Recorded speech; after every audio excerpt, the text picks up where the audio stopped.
Good morning students. मैं गिरिराज कुमार प्रजापति, आपका Hindi teacher.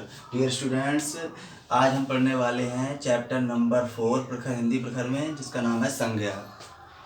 ठीक है स्टूडेंट्स, चैप्टर नंबर 4 जिसका नाम है संज्ञा। संज्ञा वेरी सिंपल टॉपिक है, तो आइए स्टार्ट करते हैं। संज्ञा, सबसे पहले बच्चों संज्ञा की परिभाषा। किसी वस्तु, व्यक्ति, स्थान, प्राणी या भाव के नाम को संज्ञा कहते हैं। ये आपने पीछे क्लासों में पढ़ी हुई है परिभाषा।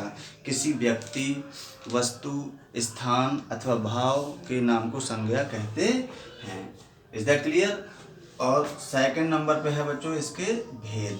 तो सबसे पहले हम लोगों ने जानी डेफिनेशन संज्ञा की परिभाषा कि संज्ञा किसी वस्तु, व्यक्ति, स्थान या भाव के नाम को कहते हैं। Is that clear?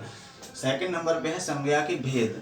तो आपकी बुक्स में 5 तरीके के भेद दिए हुए हैं बच्चों। वैसे कुछ बुक्स में 3 हैं, लेकिन आप 6 क्लास के हो तो आपके में 5 हैं। नंबर 1 व्यक्तिवाचक संज्ञा, नंबर 2 जातिवाचक संज्ञा, नंबर 3 भाववाचक संज्ञा, नंबर 4 समूहवाचक संज्ञा और नंबर 5 है द्रव्यवाचक संज्ञा। तो आइए बच्चों इनको डिटेल में जानते हैं संज्ञा के भेदों के लिए। Is that clear? संज्ञा के भेदों को, यानी संज्ञा के कितने भेद हैं उसको डिटेल में जान लेते हैं। ठीक, तो सबसे पहले है व्यक्तिवाचक संज्ञा बच्चों। व्यक्तिवाचक मतलब किसी पार्टिकुलर एक चीज़ के लिए कहा जाएगा, किसी एक व्यक्ति के लिए, किसी एक जगह को, या किसी का कोई नाम है। ठीक, जैसे बदायूं। बदायूं एक निश्चित जगह है, एक शहर है, लेकिन उस शहर का नाम क्या है? बदायूं। ठीक है, तो बदायूं अपना जो है व्यक्तिवाचक संज्ञा हो गया। राम किसी का नाम है, ताजमहल और कलम जिससे हम लिख रहे हैं ये। ठीक है, तो ये व्यक्तिवाचक संज्ञा मतलब किसी भी चीज़ का कोई पार्टिकुलर अगर निश्चित नाम है तो वो आ जाएगी व्यक्तिवाचक संज्ञा। Is that clear? सेकंड है जातिवाचक संज्ञा। जातिवाचक संज्ञा में और व्यक्तिवाचक संज्ञा में क्या अंतर है? व्यक्तिवाचक संज्ञा किसी चीज़ का पार्टिकुलर एक नाम है, और जातिवाचक संज्ञा में उस चीज़ की जाति को डिनोट किया जाता है। जैसे फॉर एग्जाम्पल पहाड़ है जो, ठीक है, पहाड़। तो पहाड़, अगर उस पहाड़ का नाम दे दिया जाएगा कि जैसे हिमालय है, सतपुड़ा है या अरावली है, तो अगर उस नाम दे दिया जाएगा पहाड़ का तो वो हो गया व्यक्तिवाचक संज्ञा। और केवल अगर नाम कहा जा रहा है यहाँ पर, तो जैसे अगर केवल पहाड़ कहा जा रहा है तो पहाड़ है जातिवाचक संज्ञा। ऐसे ही बालक, हमें नहीं पता बालक का नाम क्या है, रोहन, मोहन, सोहन कुछ भी हो सकता है, लेकिन इस समय वो बालक है तो बालक जातिवाचक संज्ञा है। और बालक का नाम अगर नामांकन कर दिया जाएगा कि बालक का नाम मोहन है तो फिर हो जाएगा मोहन व्यक्तिवाचक संज्ञा। ऐसे शहर है तो शहर जातिवाचक है, और शहर का नाम बदायूं, आगरा, कलकत्ता, दिल्ली, इटावा कुछ भी रख दो तो वो हो जाएगा व्यक्तिवाचक संज्ञा। केवल शहर जातिवाचक है और शहर का नाम रख देंगे हम लोग तो हो जाएगा व्यक्तिवाचक। ऐसे ही घर है, अब घर केवल जातिवाचक है, और घर का अगर नाम किसी ने रख दिया आशीर्वाद या फिर कुछ और नाम रख दिया तो हो जाएगा फिर वो व्यक्तिवाचक। और केवल अगर घर है तो है जातिवाचक। Is that clear? Third number पे है भाववाचक संज्ञा। भाववाचक में केवल भाव उत्पन्न होता है, जैसे गुण, क्वालिटी, दोष, उसके दोष क्या हैं, बुढ़ापा है, मिठास है, ये चीज़ें आती हैं भाववाचक। भाव प्रकट होता है यहाँ पर, जैसे गुण, दोष, बुढ़ापा और मिठास। नंबर 4 है यहाँ पर बच्चों समूहवाचक संज्ञा। समूह मतलब ग्रुप। ठीक, जैसे भीड़ है, एक आदमी नहीं है, वहाँ बहुत सारे लोग हैं तो भीड़ है, तो वहाँ पर जो भीड़ के लिए कौन सी संज्ञा आएगी? जातिवाचक नहीं आएगी, ना व्यक्तिवाचक आएगी, ना भाववाचक। अगर भीड़ है तो वहाँ पर आएगा समूहवाचक। सेकंड है परिवार और सेना। ये भीड़, परिवार और सेना सारे एग्जाम्पल किसके हैं बच्चों? समूहवाचक संज्ञा के हैं। जैसे मैं आपको एक एग्जाम्पल बताता हूँ यहाँ पर भीड़ का। अगर आप बोलेंगे मैंने मेले में बहुत सारी भीड़ देखी, या मैंने मेले में बहुत सारी भीड़ देखी, तो वो भीड़ जो है वो क्या हो जाएगी? यहाँ पर भीड़ संज्ञा है बच्चों, लेकिन संज्ञा का टाइप कौन सा, संज्ञा का प्रकार कौन सा है?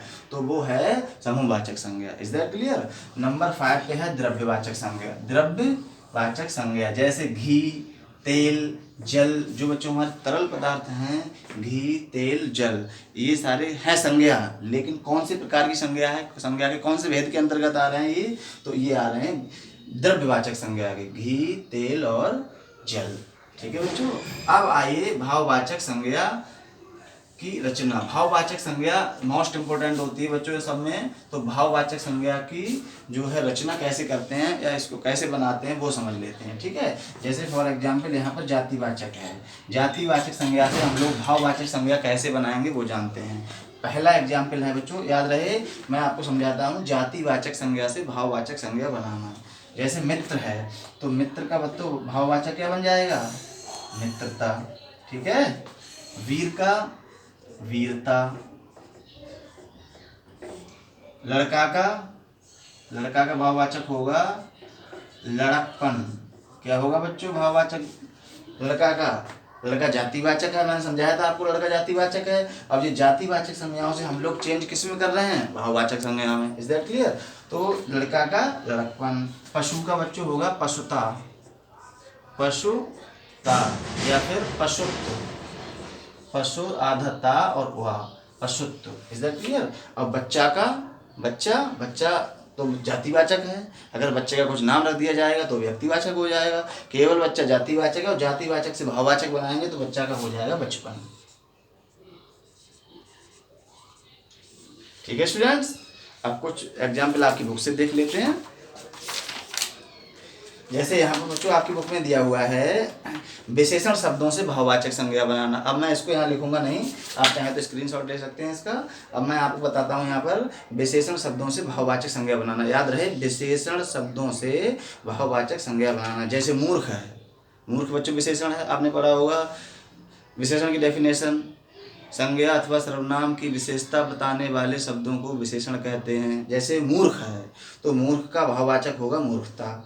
मोटा, जैसे राम एक मोटा लड़का है, तो राम संज्ञा है, मोटा विशेषण है। तो मोटा जब विशेषण है तो मोटा का विशेषण का भाववाचक क्या होगा, मोटापा। अच्छा का अच्छाई, मीठा का मिठास। बाकी आप सेल्फ रीडिंग करेंगे बच्चों, ठीक है। थर्ड नंबर पे है क्रिया शब्दों से भाववाचक संज्ञा बनाना। क्रिया, वर्ब, क्रिया से भाववाचक बनाना। जैसे क्रिया शब्द है मांगना, ठीक है, तो मांगना का भाववाचक होगा मांग। समझ रहे हैं आप। सिलना का भाववाचक होगा सिलाई। मुस्कुराना एक क्रिया है, वर्ब है, तो मुस्कुराना का भाववाचक क्या होगा, मुस्कुराहट। लास्ट है सर्वनाम शब्दों से भाववाचक संज्ञा बनाना। सर्वनाम की आपने डेफिनेशन पढ़ी है, संज्ञा के स्थान पर प्रयोग किए जाने वाले शब्द सर्वनाम कहलाते हैं। जैसे मोहन बाजार जाता है, तो मोहन के स्थान पर लिख दो आप वह बाजार जाता है, तो मोहन के स्थान पर प्रयोग हो गया वह, तो वह हो गया सर्वनाम। तो यहाँ पर सर्वनाम शब्दों से हम लोग क्या बनाएंगे, भाववाचक संज्ञा। जैसे पराया है, तो पराया का भाववाचक होगा परायापन। निज मतलब सेल्फ, निजी, तो निज का भाववाचक होगा निजत्व। ठीक है, थैंक यू वेरी मच। जय हिंद, जय भारत। Best of